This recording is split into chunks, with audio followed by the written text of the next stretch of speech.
جنگ کا اعلان کرتا ہے۔ ابھی کسی کو میں آپ کو نہیں کہوں، آپ مجھے نہ کہیں، سب اپنے آپ میں ڈوب کے سوچو ہماری تنہائیاں کیسی، ہماری تنہائی کی راتیں کیسی ہیں، ہماری راتوں کا حال کیا ہے، کیا ہم تنہائی میں کیا کرتے ہیں؟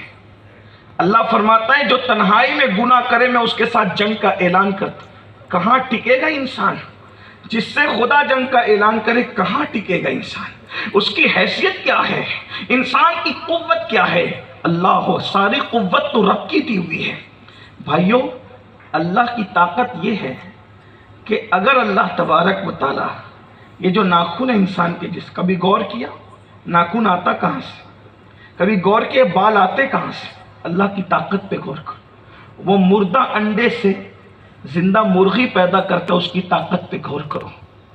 کسان اناج کو زمین میں بو کر کے بھول جاتا ہے، اسی دانے میں وہ اتنی طاقت پیدا کرتا ہے کہ اگر میں اور آپ انگلی سے زمین کو کھودنے لگے تو انگلی زخمی ہو جائے مگر زمین کھود نہیں سکتے۔ لیکن اللہ کی طاقت جب وہ دانے میں قوت پیدا کرتا ہے، اس پر کرم کی نظر ڈالتا ہے تو دانے کو اتنا پاورفل بنا دیتا ہے کہ وہ زمین کو پھاڑ کر کے نکلتا ہے۔ یہ اللہ کی قوت ہے۔ اللہ کی قوت ذرا سوچو، غور کرو، اور پھر سوچو کہ اللہ فرما رہا ہے میں اعلان جنگ کرتا ہوں اس سے، کس سے؟ جو تنہائی میں گناہ کرے۔ آج ہم اپنی تنہائی کا جائزہ لیں، کوئی کسی کو نہ کہے۔ سفید کپڑے ہیں، داڑھیوں کی تراش خراش اچھی ہے، حاجی صاحب، نمازی صاحب، اللہ صاحب، فلاں صاحب کہلا رہے، تنہائی کیسی ہے؟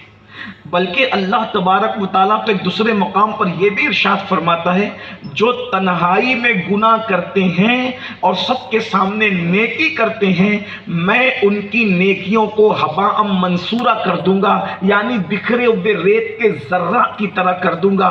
جیسے ریت کے ذرات بکھرے ہوئے ہوتے ہیں، اور وہ بھی کیسے ذرات؟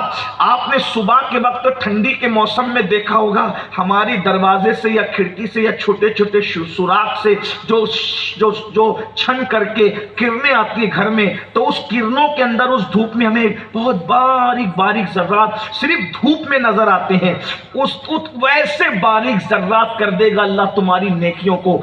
لوگوں کے سامنے نیکی کر کے، حاجی نمازی بن کر اور تنہائیوں کے اندر گناہ کر کے اللہ نیکیوں کا یہ حال کرے گا، یعنی نیکیاں بے فائدہ کر دے گا، نیکیوں کو ضائع کر دے گا، نیکیوں کو برباد کر دے گا، نیکی تمہارے کام نہیں آئے گی۔ اس لیے کہ قرآن کہتا ہے وَالْعَاقِبَةُ لِلْمُتَّقِينَ، آخرت تو جو ہے وہ متقیوں کے لیے ہے۔ اور اللہ پاک غیرت والا ارشاد فرماتا ہے ہم نیکی بھی اسی کی قبول کرتے ہیں جو ہم سے ڈرتا ہے۔ اللہ اکبر! آج ہماری تنہائیاں کیسی ہے؟ کوئی عورتوں پر بد نظری کر کے تنہائیوں میں، کوئی گندی فلمیں دیکھ کر تنہائیوں میں، اللہ اکبر! کوئی نرم نرم گدوں پر لیٹ کر گندی چیزیں دیکھ رہے تنہائیوں میں، کوئی اللہ اکبر زنا کے اڈوں کو تک آباد کر رہا ہے تنہائیوں میں۔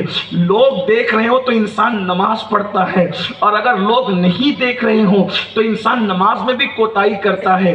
صرف ایک روایت اس حوالے سے عرض کر کے آگے بڑھنا چاہتا ہوں، کیونکہ میں نے پہلے ہی کہا موسم کی وجہ سے میں جلدی گفتگو ختم کروں گا۔ حضرت سیدنا زید رضی اللہ تبارک و تعالیٰ ارشاد فرماتے ہیں کہ مجھے بڑا شوق تھا قبرستان آنے جانے کا، تاکہ میں قبرستان آیا جایا کروں۔ قبرستان آنے جانے میں انسان کو اس کی موت یاد آتی ہے۔ جب میں قبرستان گیا تو میری آنکھ لگ گئی، میں نے ایک منظر دیکھا۔ منظر یہ تھا کہ آسمان سے ایک زنجیر جو ہے، ایک چین اترتی ہے، اور میں دیکھتا ہوں کہ لوگ اپنی اپنی قبروں سے باہر نکلتے ہیں۔ ایک بندہ تھا، وہ آگ کی زنجیر، آگ کی چین اس کے منہ میں ڈالی گئی، اور منہ میں جا کر کے پیٹ سے گزر کر اس کے پاخانے کے مقام سے وہ نیچے کو نکلی، اور اس کے بعد فرشتے اس کو عذاب دینے لگے۔ تو وہ کہتا تھا فرشتوں مجھے کیوں عذاب دے رہے ہو؟ کیا میں نماز نہیں پڑھتا تھا؟ میں تو نمازی بھی تھا۔